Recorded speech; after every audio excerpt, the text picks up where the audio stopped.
and welcome. Thank you for watching or listening to this candidate forum. This is one of several hour-long conversations between candidates running for a seat on the KPFA local board. My name is Vida Flores, and I'm from the League of Women Voters. I'm also here with Ann Laser from the League of Women Voters of Marin County. I'll be your moderator today, and Ann will be your timekeeper. KPFA is a listener-sponsored radio station, one of 5 stations of the Pacifica network, the country's first and only independent national radio network. The views expressed during this program are those of the candidates, not of KPFA. All viable candidates have been invited to participate in this discussion. Our format today is that after each candidate introduces themselves, we will address one question to each candidate and then let each of the remaining candidates comment or follow up on that answer. Then each candidate will have a closing statement to make their case or why you should vote for them. All viable candidates have been invited. Our first introduction will be with Carol Wolfley. Hi, thank you, Vida. I'm Carol Wolfley, and I'm Secretary of the KPFA Local Station Board and running for re-election. I'm on the National Programming Committee for Pacifica, and I do KPFA outreach work. Thank you. Our next candidate is Marilyn. Hi, I'm Marilyn Langlois, a co-founder of the Richmond Progressive Alliance. I'm also with the Haiti Action Committee and Task Force on the Americas, and I'm one of the Rescue Pacifica candidates for the KPFA Local Station Board. Our third candidate today is Andrea. Hi, I'm Andrea Turner, and I'm currently on the local station board. I've had the experience of being on the Pacifica National Board. I'm with a lot of community groups, and I'm looking forward to working with you. Thank you. Our first question will be directed at Carol. Local station boards programming according to the Pacifica bylaws, one of the duties of the local station board is to work with station management to ensure that station policies and procedures for making programming decisions and for program evaluation are working in a fair, collaborative, and respectful manner to provide quality programming. Do you think that KPFA's policies and procedures for making program decisions and for program evaluations are working in a fair, collaborative, and respectful manner? You'll have 2 minutes to answer the question. Thank you. This is the big question on programming. So the local station board is involved in some ways with programming, but really program decisions based on the Pacifica Employee Handbook are made by station management. And there are many ways that listeners like yourselves contribute and let us know about programming. Many listeners write in by email to the management and the local station board and let us know what your preferences are. You give feedback and concerns. Listeners can also go to the website and submit a podcast pilot or a program proposal, or we bring interns into this station to work in different programs in the news department, in operations. So there are many ways that the community contributes to programming. I'm on the National Programming Committee for Pacifica, and we make programming recommendations at that level for the whole network. One of the things that we've been working on is news programming and having drive time, powerful drive time news programming at all the Pacifica stations. And we look at the criteria for that, and we look at ratings, we look at surveys, we look at the production quality, the engagement, the topics. I think some important topics are going to be voter suppression issues coming up in 2020. I think Climate emergency is a major issue that we need to be addressing. Immigration rights, health, housing. There are so many issues that people are facing, and we want to have programming nationally. Thank you. Thank you. Each of the remaining candidates have 30 seconds to comment on the answer. And the comment goes to Marilyn. Yeah, I think that you as listeners to KPFA should have much more systematic methods for giving input on programming via a democratically run program council that actually works with the general manager in giving meaningful input on those decisions. I also think we need to find a way to make sure no programs are abruptly cut off without some sort of due process, as happened unfortunately with programs like Counterspin, Guns and Butter, and Twitwit Radio. We need to have more transparency in how these decisions are made and more listener input in a democratic fashion. Thank you. Andrea? Thanks, Carol, and I really do appreciate your openness. We do have a lot of transparency and openness for input from the community.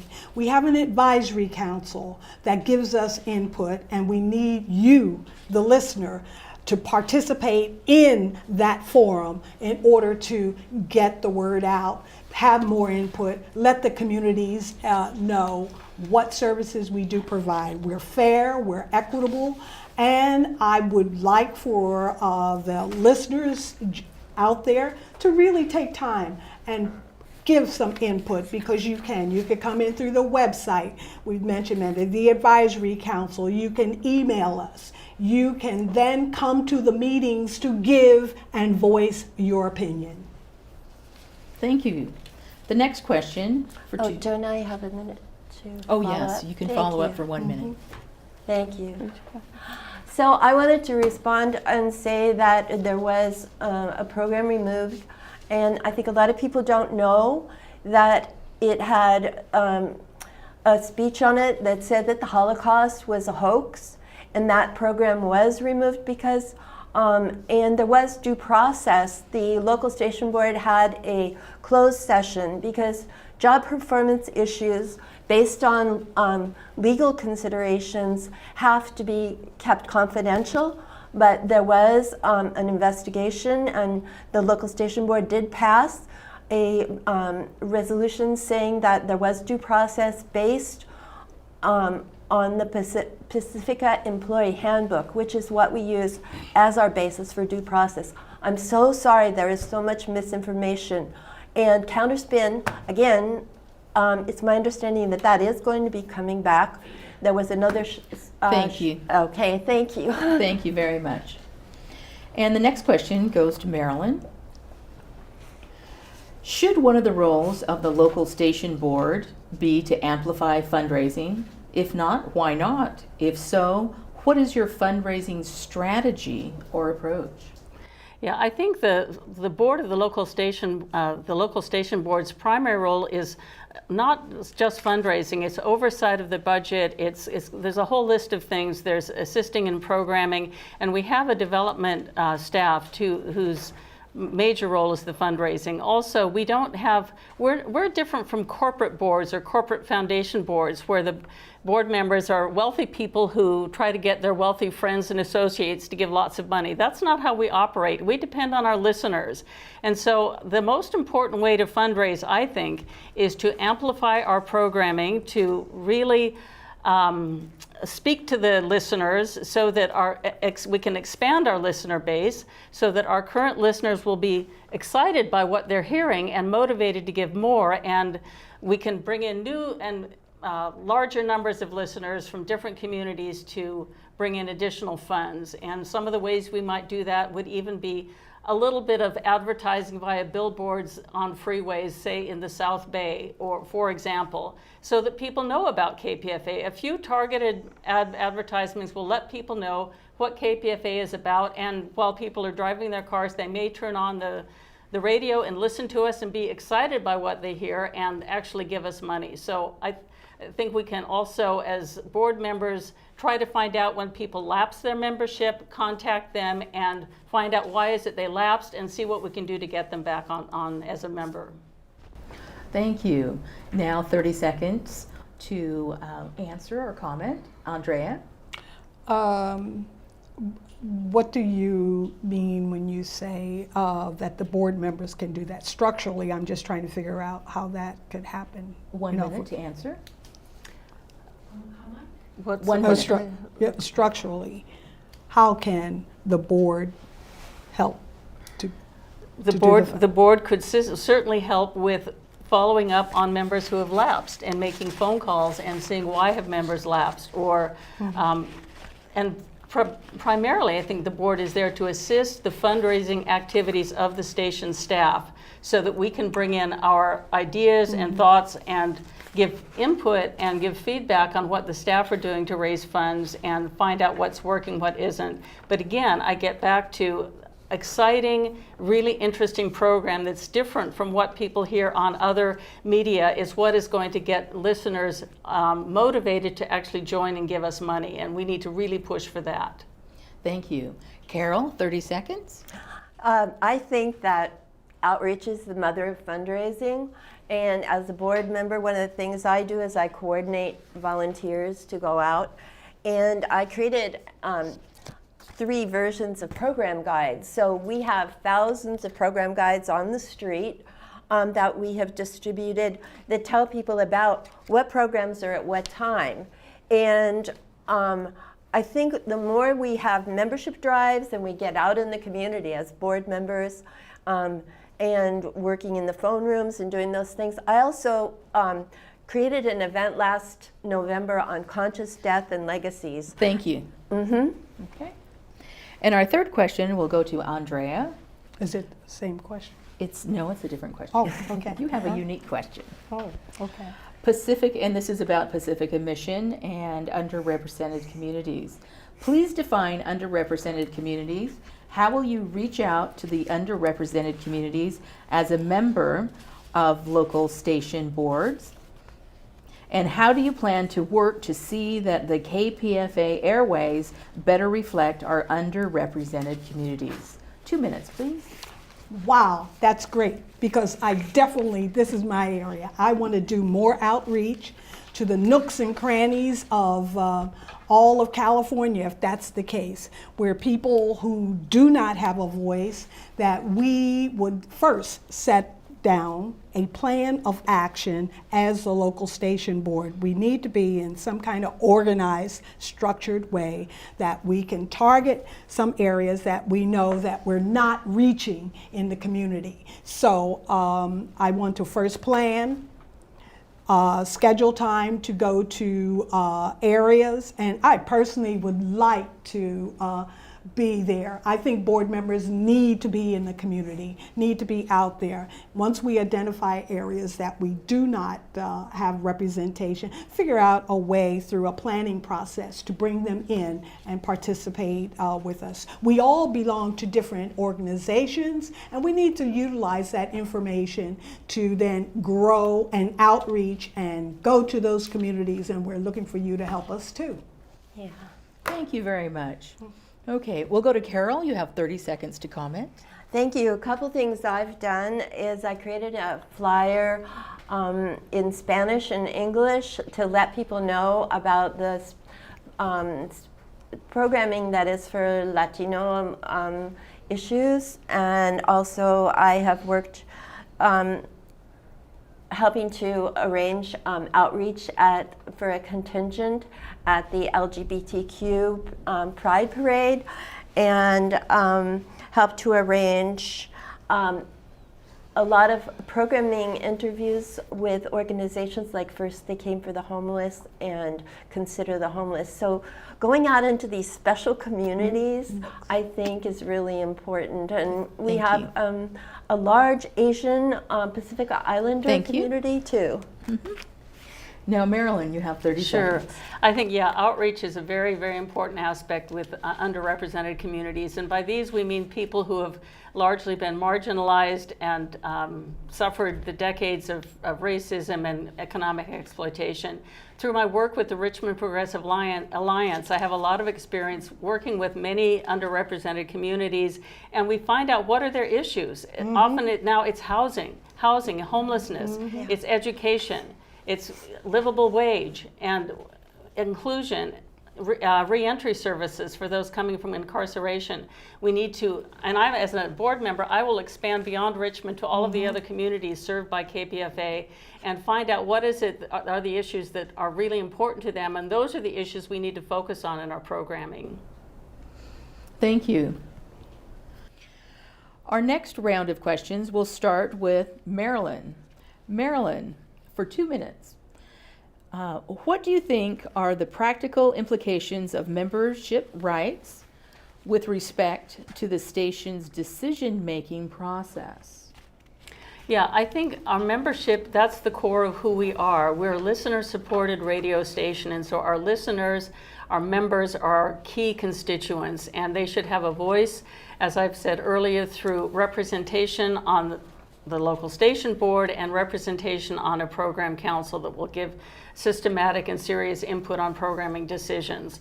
Also, the members need to be informed about the financial status of the station and all of the budgeting issues, and to know really upfront what is going on.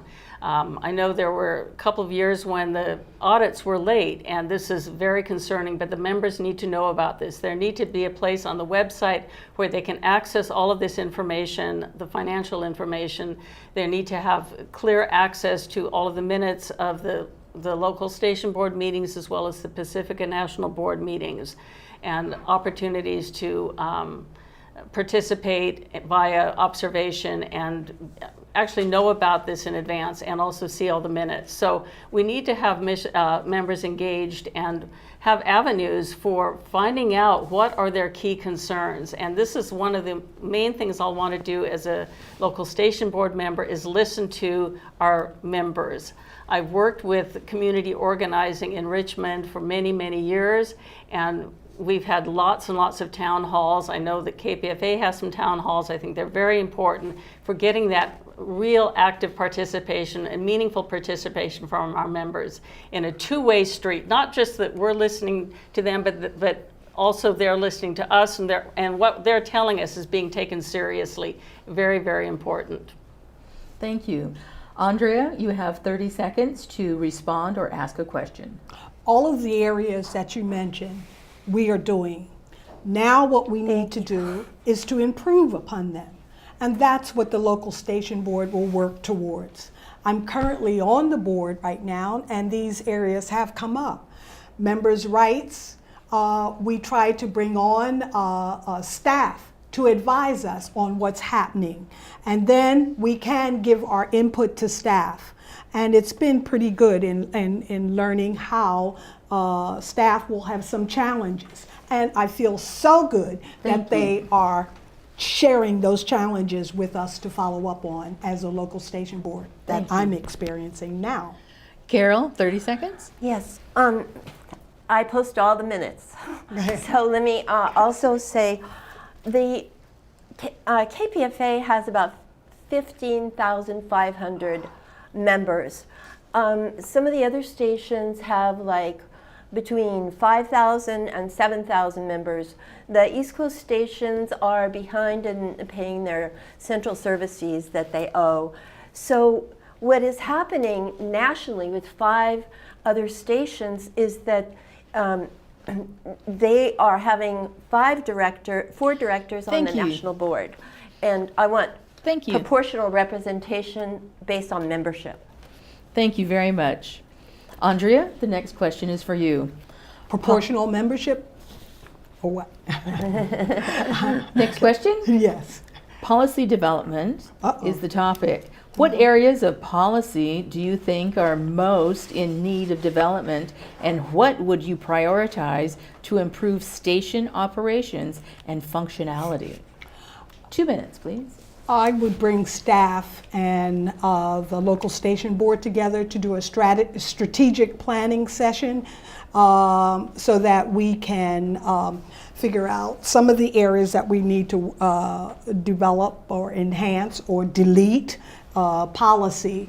And I would definitely go for us having a retreat where we can come together and figure out how we can move forward strategically on some of the areas that we would need to follow up on, whether it's how do we deal, how should we deal with our listeners in terms of making sure that they have some avenue to really truly access us on a regular basis, or if there are any issues that we may have that any listener may not have had the opportunity to find out about our fundraising or how to have input into the station.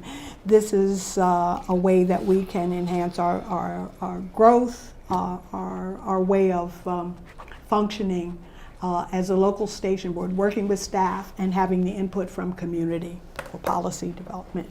Thank you. Retreat. Carol, you have 30 seconds. I would like to improve communication and the way people work together.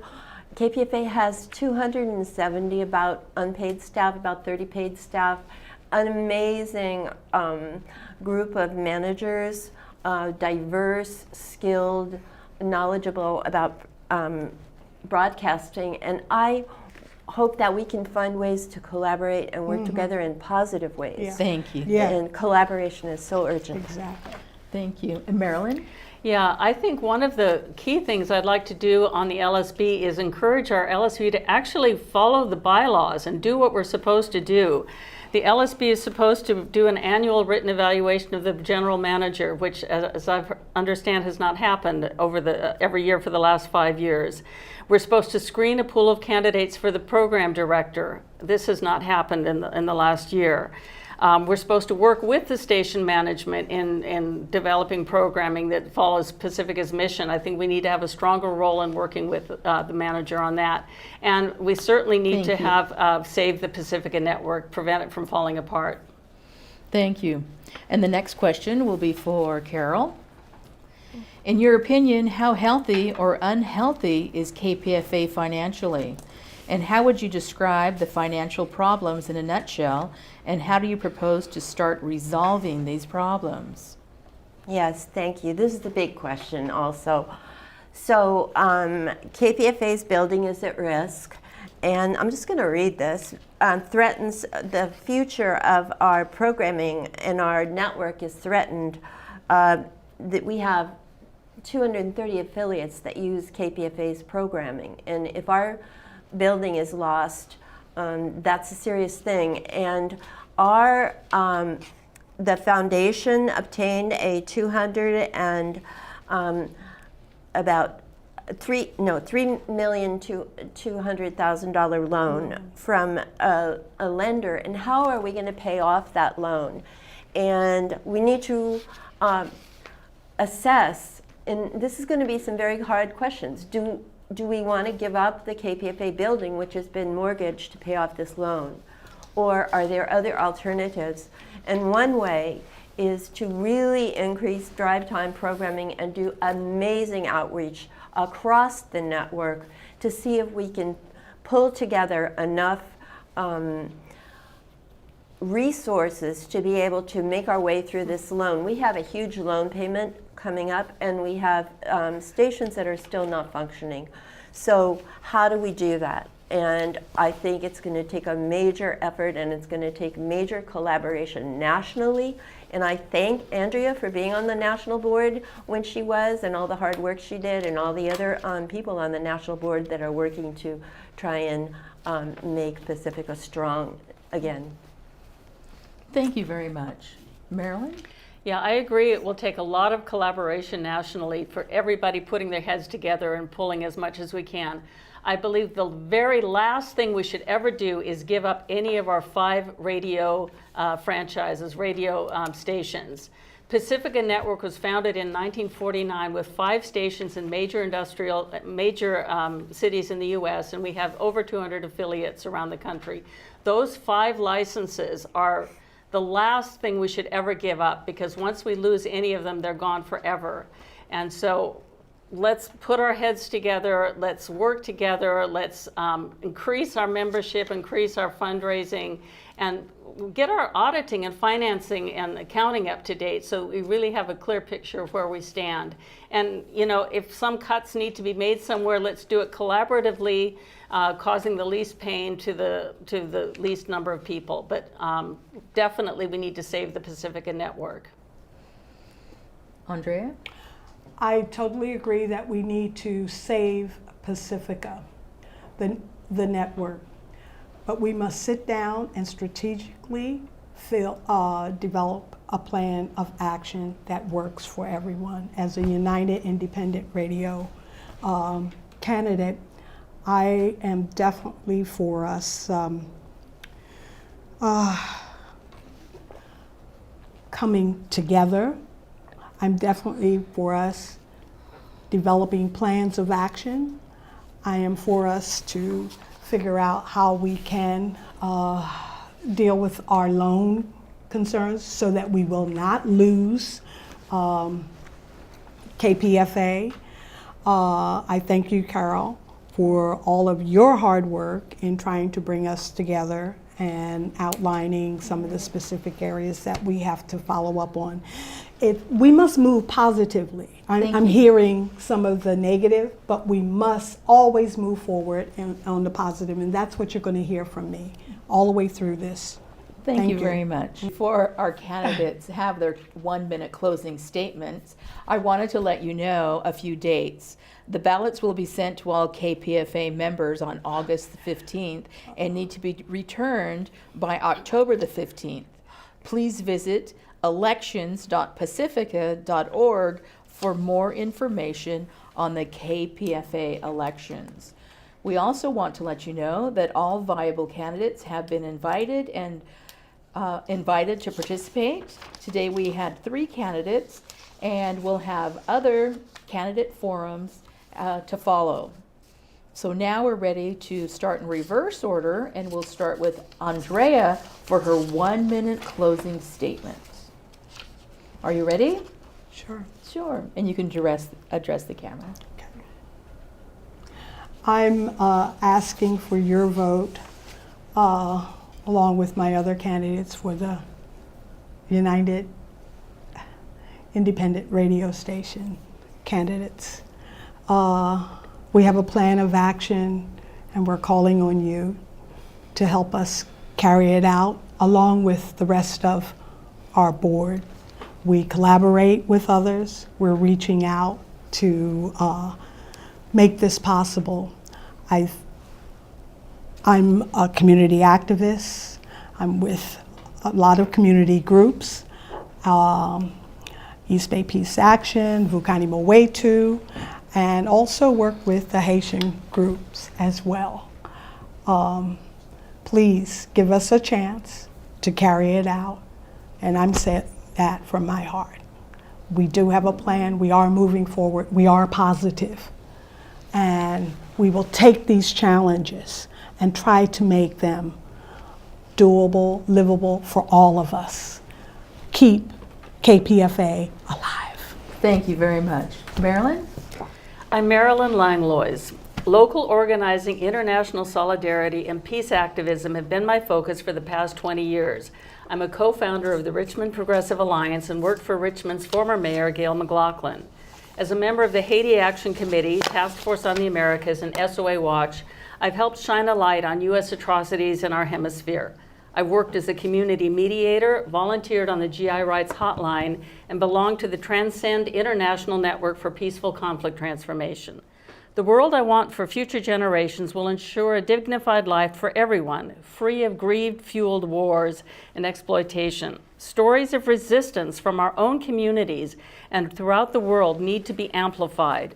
On the LSB, I'll advocate expanding KPFA's role in exposing pervasive corporate media deceptions while envisioning a more humane way of living on our planet. I support the Rescue Pacifica platform and urge your vote for the Rescue Pacifica candidates. Thank you. Thank you. Carol? I'm Carol Wolfley, Secretary of the local station board, and I am a roll up your sleeves and get to work person. Yeah. I helped solve a flooding crisis in the building a few years ago, and I work with a lot of people in the community and a lot of organizations, and one of the things I want to work on is community engagement and partnerships with different organizations. So, and the drive time programming nationally, and to continue to do outreach. I ask you to vote for me, and I hope to meet you and hear from you and hear what you would like KPFA to be. Thank you, and and please support our United for Independent Radio candidates. Thank you very much. We hope you enjoyed this conversation. Please visit KPFA website to watch or listen to the remainder of the candidates' conversations available to you. The views expressed during this program are those of the candidates, not of KPFA. I'd like to thank Ann Laser from the League of Women Voters of Marin County, and thank you for watching. I'm Vita Flores from the League of Women Voters of the Bay Area.